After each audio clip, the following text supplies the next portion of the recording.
It's not an exaggeration to say that the biggest game in the world now is Man City versus Real Madrid.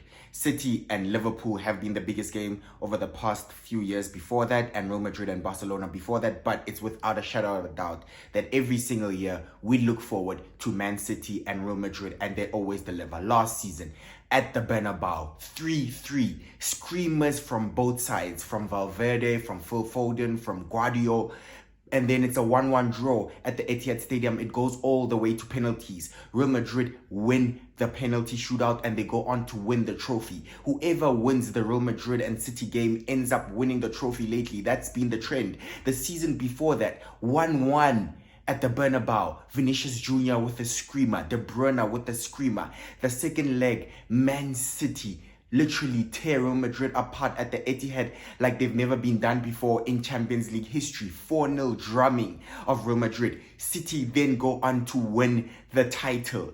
The season before that, Real Madrid versus City at the Etihad Stadium, it ends 4-3 to Man City. 7 goals in one game. Absolutely brilliant, entertaining.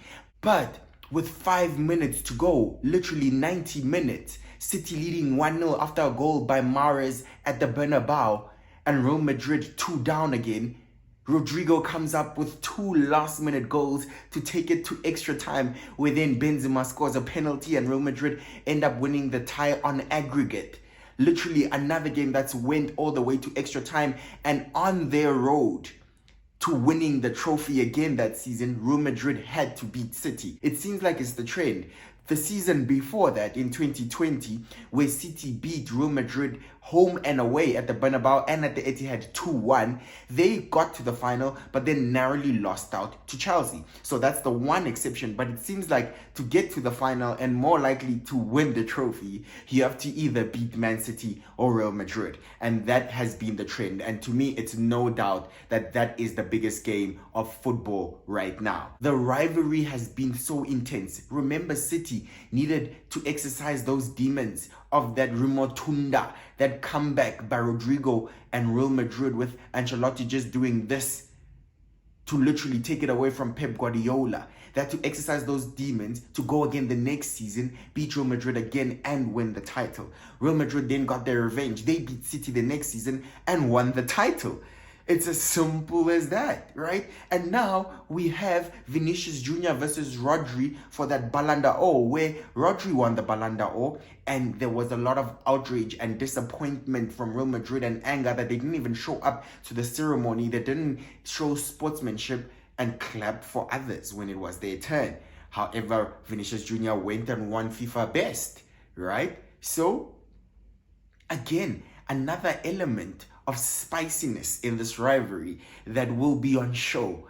And of course, UEFA had to give us Real Madrid and Barcelona. They had to. It's part of the scripting, surely they had to, because they know everyone will be paying attention, right? So yeah, for me, absolutely brilliant. City are also not in the best of forms this season. Their defense is not necessarily strong, and you can literally think that Vinicius Jr., Rodrigo, Mbappe, and Bellingham will be licking their lips to have a go at that City defense. While City know that if they get some players back, Rodri would not be available, that is for sure. So that is something that he can't have a say in. And we know that City and Real Madrid were undefeated in the Champions League last season against each other, because they drew both games. And City were undefeated in the Champions League and have been undefeated against Real Madrid for the past 2 years, right? Because even at the Bernabeu, the last time they lost was that remontada that I was talking about. So they've sort of, at least got themselves together. They've never won there, though. They've never won there, but they haven't lost. While Real Madrid have not won at the Etihad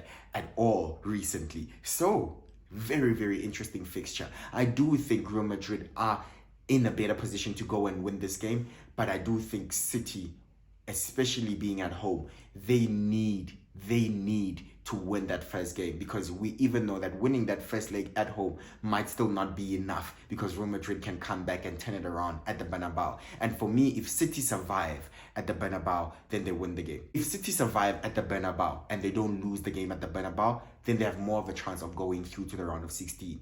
And if Real Madrid go to the Etihad and they survive, at least do not lose by more than 1 goal, they'll turn it around. I even think 2 is enough for that evil Real Madrid team, which does black magic and voodoo, because they can come back from anything. Us City, us Bayern, they can come back from anything. Us Chelsea, us PSG, they can do that. So for Real Madrid, I don't know, that the powers, the force of the universe is with them.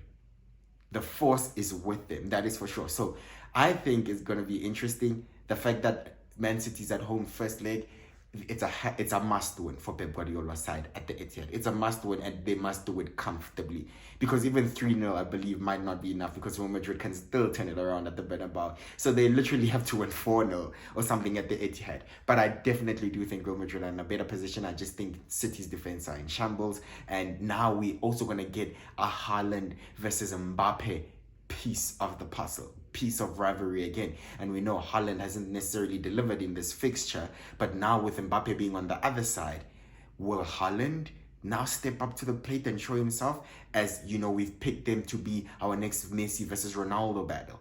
At some point, we're even thinking that Haaland might end up at Barcelona, Mbappe at Real Madrid, and we'll get that in La Liga, or that Mbappe might somehow come to the Premier League and we might get the rivalry in the Premier League. So again, another factor that adds to the spice, to the tension of this battle. I wanted Man City and Real Madrid at least later on in the competition at some point, but if we can't get that and we get them here, it's absolutely okay.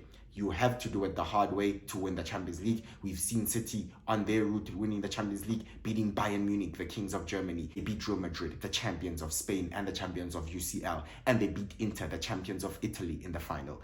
Real Madrid, on their route to winning it, they beat City, the champions of England. And in the previous season, they beat PSG, the champions of France. They beat Chelsea. At the time, they were the defending UCL champions. And they also beat Liverpool as well in that final. So they did it the hard way. So there's no easy teams anyway. So in this stream, unfortunately, because they both finished in playoff positions and not straight to the round of 16, they're going to have to face the very difficult teams to get to the trophy. But whoever wins this and whoever makes it to that final and wins it will not be less than anything deserving, because of how difficult the route is, and it starts from now. I'm excited. What do you think? I honestly do think Real Madrid will be the team to progress. I think they will do the job at the Bernabeu if they don't get a result at the Etihad, simply because City's defense is not as strong and Mbappe is clicking into gear and Vinicius has a point to prove, right? While City are still missing a lot of key players and looks like they're struggling with injuries. And I do think Rodri being out is a huge factor in this. So yeah, for me, Real Madrid to progress. What do you think? Please subscribe. Let me know what you think. Please subscribe, and I'll see you in the next one. Bye-bye.